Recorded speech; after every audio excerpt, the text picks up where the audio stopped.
At Mom's birthday, she threw away the envelope I gave her, laughing. Don't bring embarrassing gifts next time. The room laughed with her. I picked it up, told her it was a fully paid home renovation, and walked out. Now she won't stop calling. Subreddit. Growing up, I was basically the extra while everyone else got the spotlight. So I left, upgraded my whole life, and moved on. Shockingly, the people who ignored me suddenly cared again. Let me rewind and explain. My name's Logan Pierce. I'm in my late 20s now, working in marketing, living in a place I actually like, and spending my life with people who don't drain me. Not perfect, but steady. If you met me today, you wouldn't guess where I started, or how early I learned that some homes aren't really homes. Back then, when I was 12, life still felt simple in the way kids think simple means safe. That morning started like any other. Dad, Daniel Pierce, was walking around the kitchen half dressed for work, checking something in the sink, tapping the counter, pointing at my backpack like I'd forgotten something again. He had this quiet way of teaching without making it a lesson. How to tie something so it doesn't slip. How to check a tire with your thumb. How to hold a tool without hurting yourself. Stuff you don't appreciate until you're older. His boots were by the door, his hard hat already in the back seat of the truck. He ruffled my hair on the way out and said, "Don't sleep in math today." Quick forehead tap, always the same routine, predictable in a good way. Mom, Tracy, was at the table scrolling through her phone. She gave him this barely there nod. No smile, no drive safe, not even eye contact. At the time, I didn't have the words for that kind of distance. I just noticed it, stored it somewhere, and grabbed my lunch. I headed to school thinking nothing was wrong. Second period, the intercom crackled and asked me to come to the office. Teachers gave that sympathetic, go-ahead look, the kind that already tells you something's off. In the principal's office, my mom was sitting in a chair with her legs crossed and her purse in her lap. She looked like she was waiting for a meeting to start, not like she'd gotten news that would break most people. Principal stepped out. Mom didn't waste time. "Logan," she said, voice flat, "your father collapsed at work. Heart attack. He didn't make it. Just like that. No warning, no pause to ease into it, no emotion behind the words. My whole body felt like it dropped out from under me. I remember not being able to breathe right. My hands shaking, my eyes burning. I was 12. I didn't have any kind of shield for that sort of news. I cried hard and loud, right there in front of her. She reached over and patted my shoulder twice. Slow, stiff, like she wasn't sure where the bones were. Then she pulled her hand back and stared at the wall. I didn't understand why she seemed fine. I didn't understand why she wasn't falling apart with me. I didn't understand anything. That night, I went to my room early, but I couldn't sleep. The house felt wrong without Dad's boots by the door and the sound of him rinsing his coffee mug. At some point, I heard my mom's voice through the vent. Her room shared a wall with mine. She was on the phone with Marla, one of her friends. I wasn't trying to listen, but the walls were thin and her voice carried. "Honestly," she said, tone low but not shaken, "it's better being a widow than being divorced. People have more sympathy, and I get to keep everything. No fighting over who gets what." Then she laughed. I stared at the ceiling, gripping my blanket so hard my fingers hurt. I didn't fully understand money or assets or adult relationships, but I understood one thing. You don't laugh the night your husband dies. The funeral came a few days later.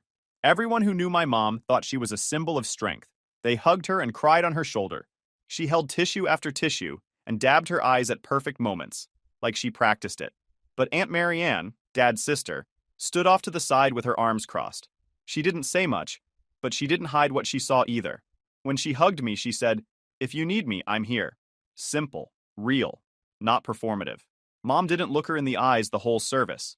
After Dad was lowered into the ground, relatives walked around whispering things like "poor Tracy," like she'd been crushed by the weight of the world. All I could think about was her voice the night before. That laugh, those words. By the time we got home, the quiet in the house wasn't comforting anymore.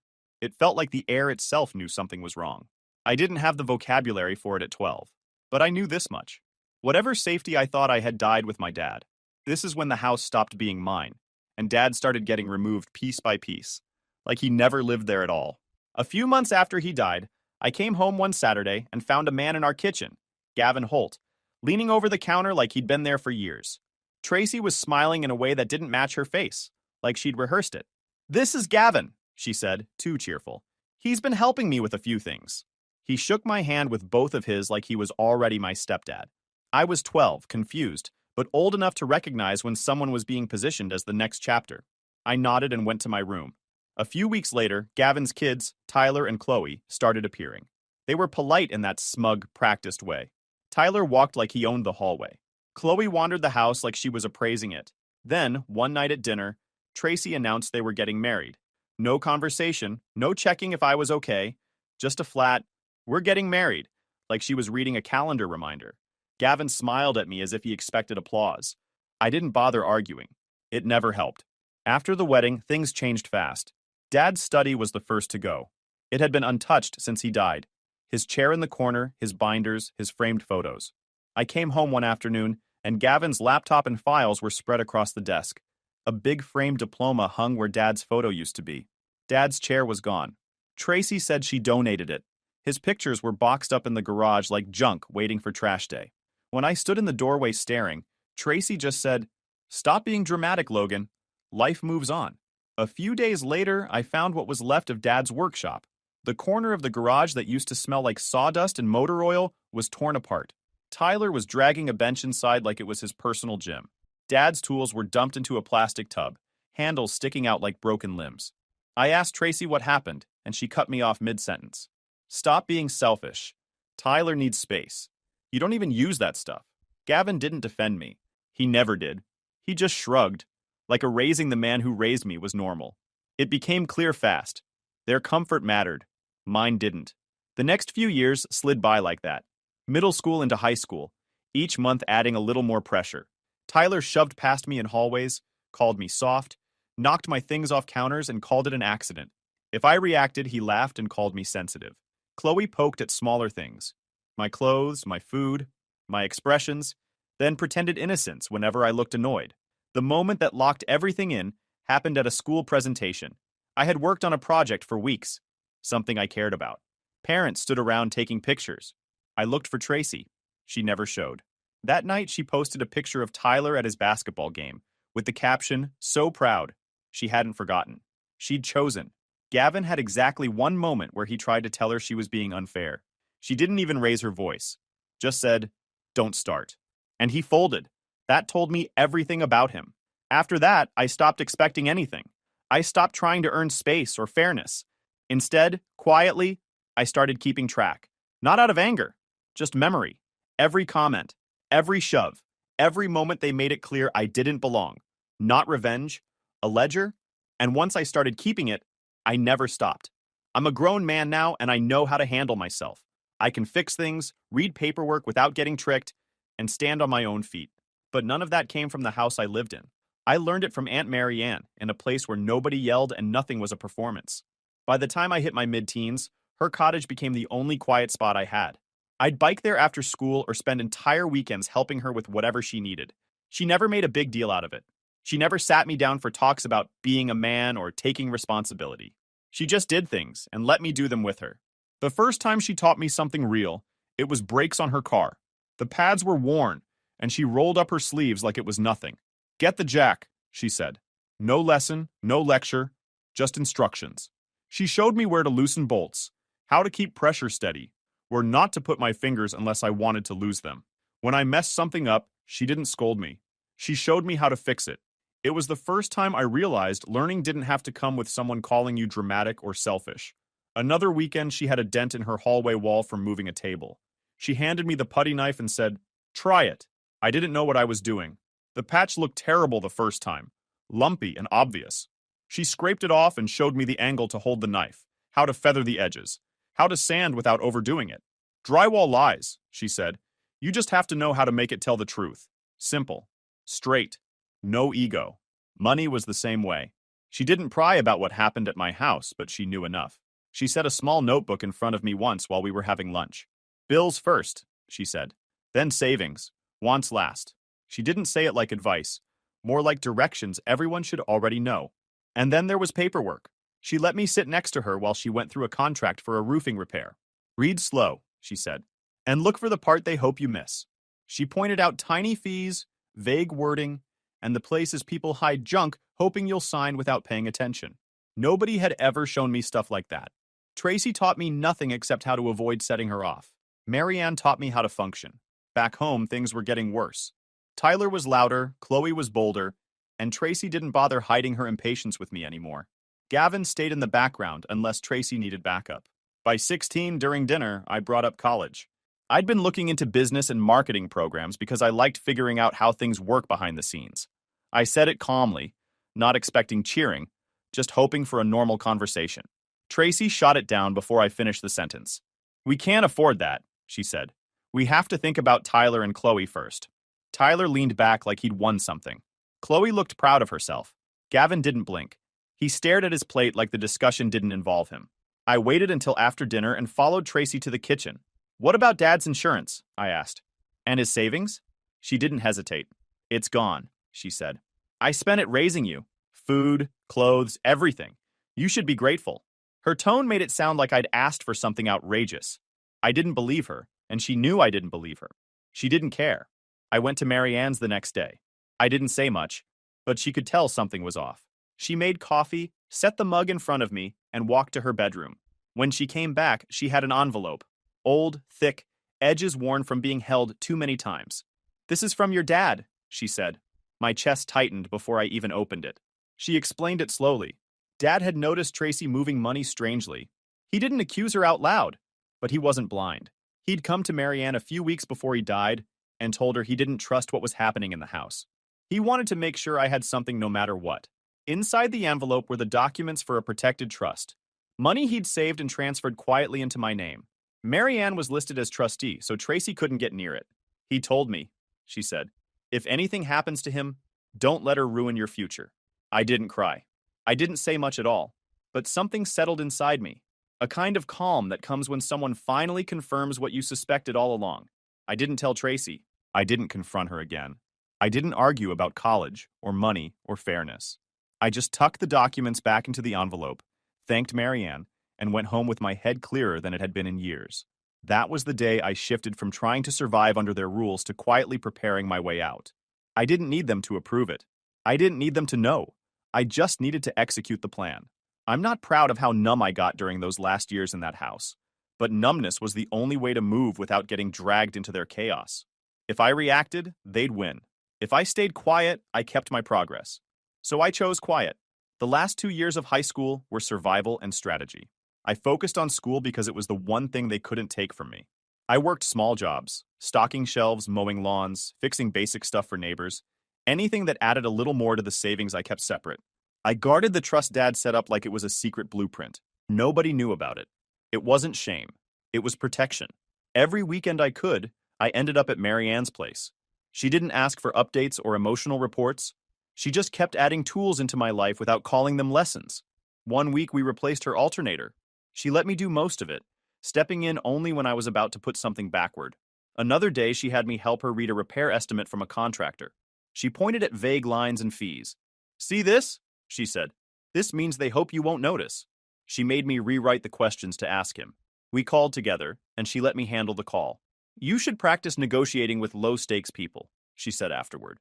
"By the time it matters, you'll sound natural." She was right. I got better at spotting nonsense. I learned how to answer confidently without sounding scared.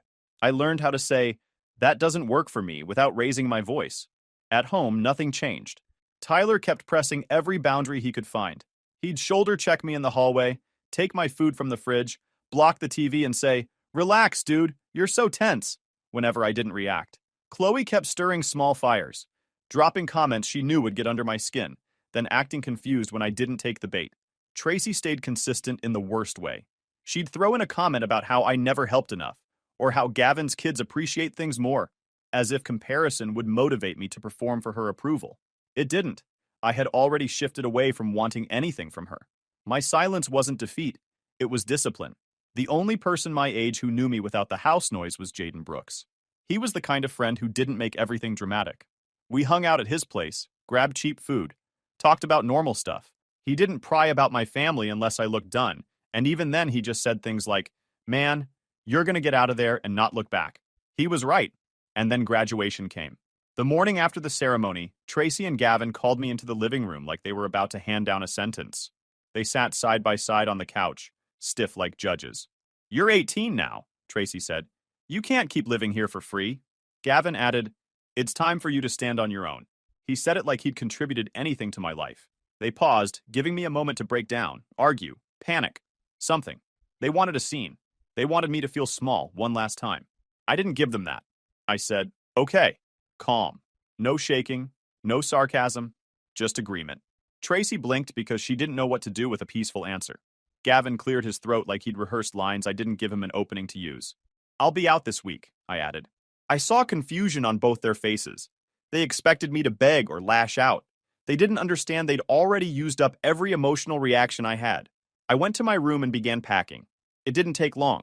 I filled 2 suitcases with clothes, a box with my school stuff, and a second box with a few things connected to Dad. Things Marianne made sure Tracy never touched. That was basically everything I owned. While I packed, Tyler walked by the door and said, "Didn't think you'd actually go." I didn't answer. He shrugged and walked off. Chloe peeked in at one point, raised her eyebrows and said, "Guess it's really happening." I didn't answer her either. Tracy didn't help. Gavin didn't offer anything. Nobody asked where I was going or how I'd support myself. They were too relieved I wasn't resisting to risk questions. Marianne showed up with her car later that afternoon. I didn't call her, but she knew. She always knew. We loaded my boxes in silence. She didn't ask questions. She didn't need to. Tracy stood at the doorway, arms crossed. She didn't say bye. Gavin hovered behind her, awkward, waiting for her cue. Tyler and Chloe didn't come out at all. I looked at the house one last time, not because I would miss it, but because I wanted to see it clearly. The paint, the door, the windows, the place where Dad's voice used to echo on Saturday mornings, the place that turned into something else after he died. Then I got in Marianne's car. As we pulled away, I felt the weight lift in a way that didn't feel dramatic, just definite, solid, like a door finally closed. I didn't leave angry. I didn't leave broken. I didn't leave seeking revenge. I left because they didn't understand what they just threw away. And by the time they figured it out, it would be too late for them to fix it. College was the first time I learned what normal felt like. Not perfect, just steady, predictable, and mine. No walking on eggshells. No checking the temperature of a room before speaking. No dodging someone's mood. Just life. I threw myself into business and marketing classes. The workload was heavy, but it was a different kind of weight. I stayed up late because I wanted to, not because I was hiding or avoiding anyone. Internships came next. Small companies, real tasks, people who treated me like someone worth training. For the first time, I was building a future instead of just surviving a house. I met Nora Bennett in a normal way. We ended up in the same elective, sharing a table for a semester. She was calm, quick to understand things. Not loud, not nosy. The first time I mentioned my family, she didn't lean in for gossip. She just nodded and said, "Got it. Tell me what you want me to know, when you want to." That alone told me she was different. We went from classmates to project partners, then from partners to spending time together outside class. No big dramatic moment, just steady steps. I didn't have to perform for her. I didn't have to hide anything. She didn't treat my past like entertainment. That kind of steady support hit harder than anything loud or flashy. By the time we were near the end of college, we were sharing an apartment. It wasn't fancy, small place, mismatched furniture, but it was ours. We split bills, cooked simple meals, sometimes crashed on the couch watching whatever we could afford to stream. We did life together without forcing it. The quiet ease of it was something I hadn't realized I'd been missing my entire childhood. I graduated strong, high GPA, solid recommendations, internships that actually mattered. I got a junior position at a marketing firm, the kind where you started at the bottom, but at least you were on the ladder. I climbed fast, not because I was lucky, but because I was disciplined and didn't waste energy on pointless fights anymore. Year after year, I kept moving up. I saved. I budgeted the way Marianne had taught me. I bought my own apartment. Clean layout, good light, a place I earned every square foot of. Between steady raises, years of saving, and the trust my dad had protected, I could afford what mattered without showing it off. Later, I bought a good car, the kind that started every time and didn't sound like it was dying. Those were small wins to some people, but they were big to me. I didn't post any of it online. I didn't need applause from people who hadn't been there when I needed them. The only people who knew the full picture were Marianne, Nora, and Jaden. When I told him later, everything felt stable, until Marianne had her scare. I got a call from her neighbor saying she'd slipped outside while bringing in groceries. She was bruised and shaken. It wasn't life-threatening, but it rattled her, and me. I took time off work without thinking twice. I flew back home and stayed with her for a while. I cooked, cleaned, ran errands, and handled her appointments. She tried to brush it off like it was minor, but I could tell she was shaken by how fast things could go wrong when you lived alone. She was more embarrassed than hurt.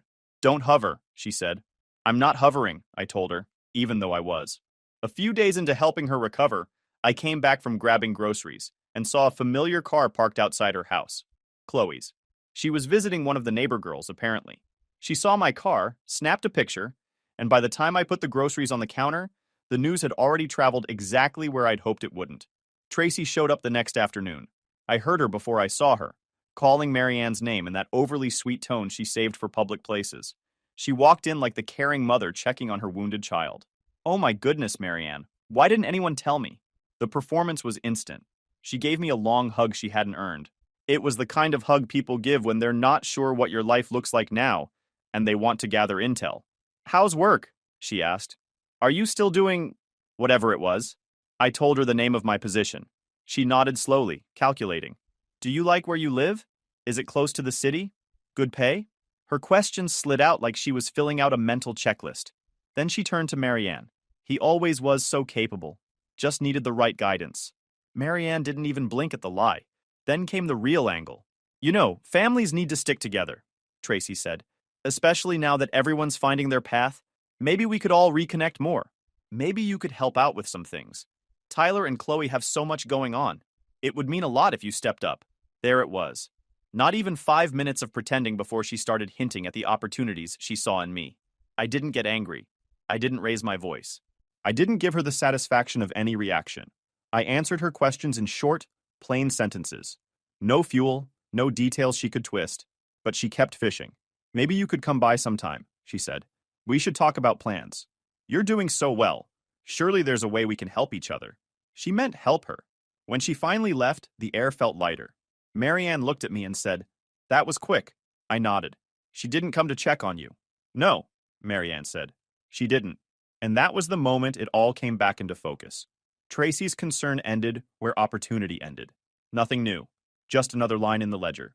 Looking back, this is where silence stopped being patience and turned into enforcement. Up until then, I let things slide because reacting only fed the wrong people. But every ledger fills eventually. It started with Marianne posting a photo.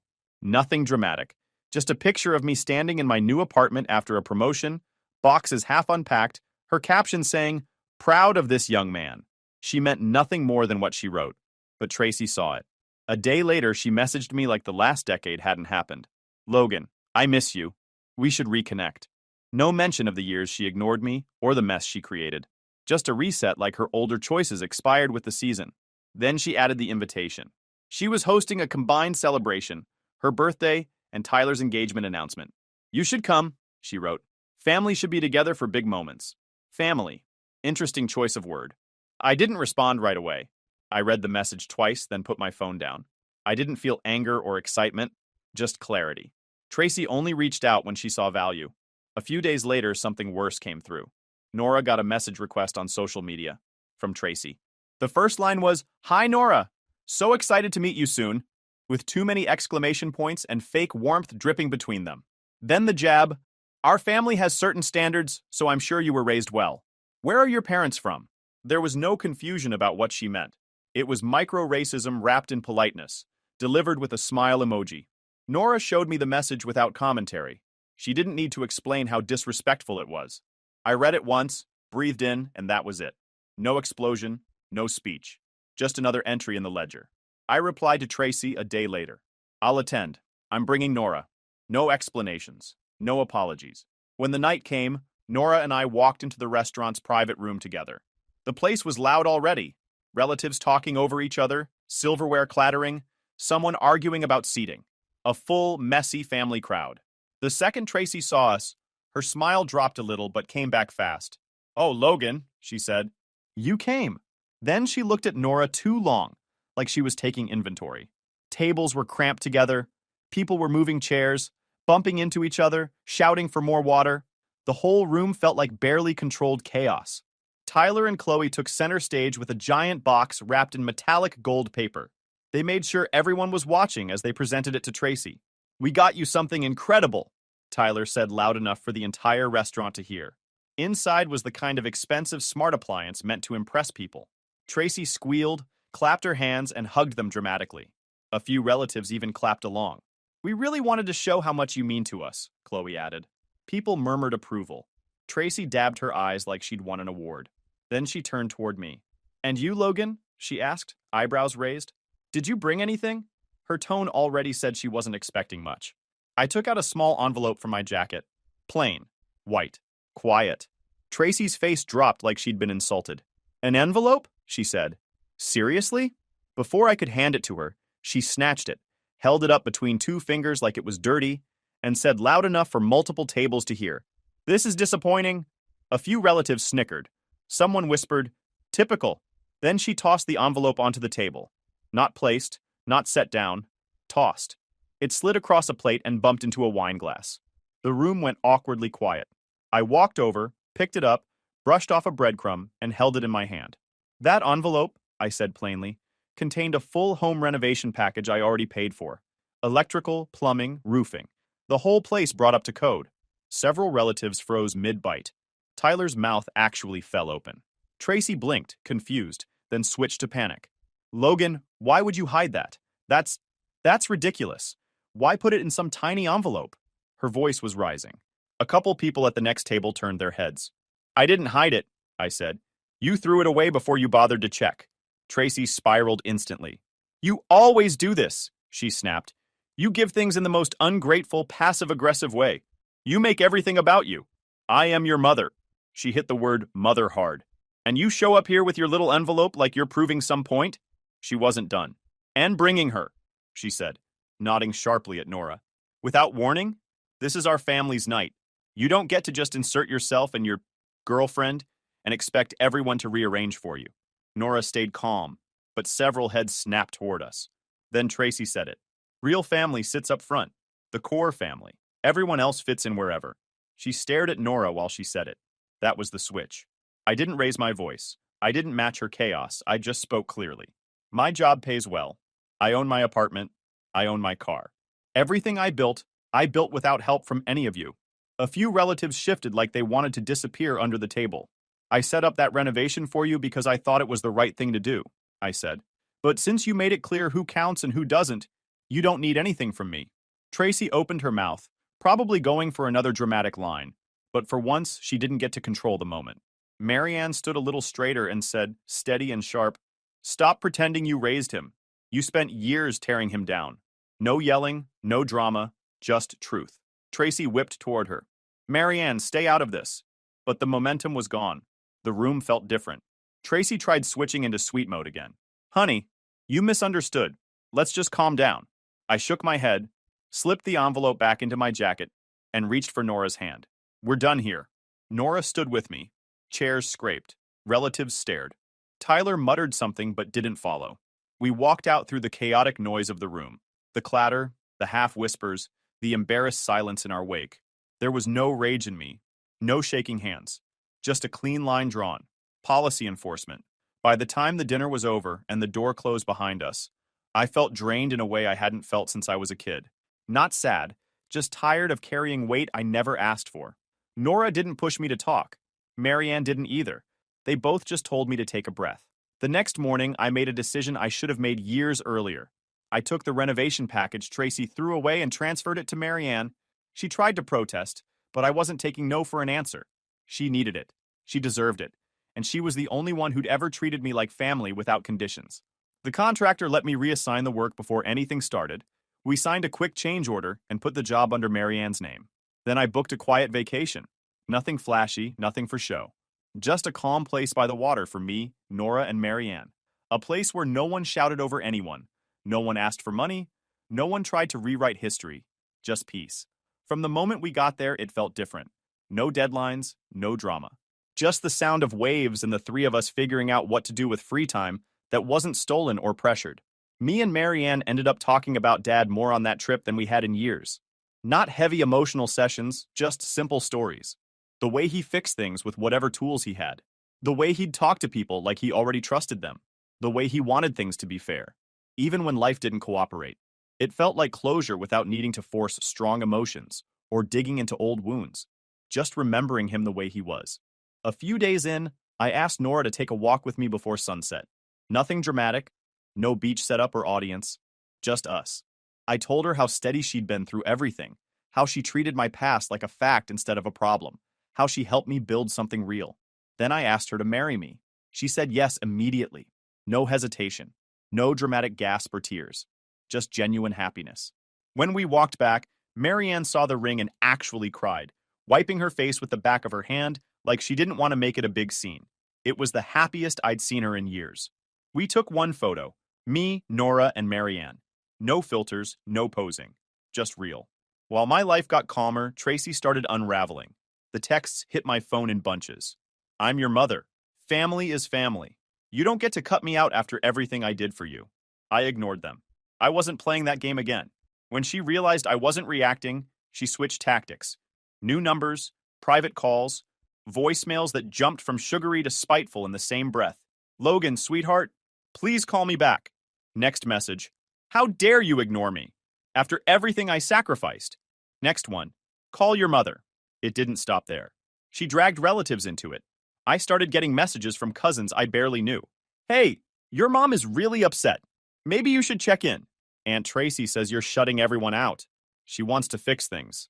Give her a chance. Nobody asked what she had done. They just repeated whatever she fed them. Then she found out about the engagement, probably through one of those same relatives who couldn't mind their business. That's when the tone changed. She didn't congratulate me. She didn't ask about Nora. She didn't ask how it happened. She texted, I can't believe you didn't tell me. I'm your mother. This is my moment, too. Then, we need to talk about the wedding. I should be involved. Then, your fiancé should meet with me before any decisions are made, as if she owned the event. And then, almost immediately, the real motive surfaced. She sent a long message outlining things the family needs help with, including money for Tyler's wedding, help for Chloe, who was struggling, repairs for her house, and finally, you're successful now. You owe it to us. Not owe it to me. Owe it to us. Owe it. The same people who pushed me out without hesitation. I didn't respond. I didn't argue. I didn't explain myself. I'd learned by then that reacting gives her oxygen. Marianne, however, wasn't staying silent.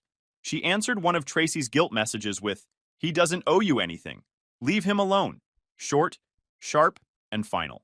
Tracy tried calling her after that, but Marianne blocked her without hesitation. Eventually, I sent my own last message. Nothing dramatic, nothing emotional. Stop contacting me. Do not reach out again. Then I blocked her number, blocked the new numbers, blocked the social media accounts she made to get around it. Silence finally settled. The vacation ended with the three of us sitting outside our cabin, Nora leaning into my shoulder, Marianne sipping tea, all of us tired but content. That was the moment I realized something simple. I wasn't running away from anything anymore. I was choosing what stayed in my life. And I didn't feel guilty for choosing the people who actually showed up. If you enjoyed this video, please hit that subscribe button. It really helps the channel and help us bring you more and better stories. Thanks.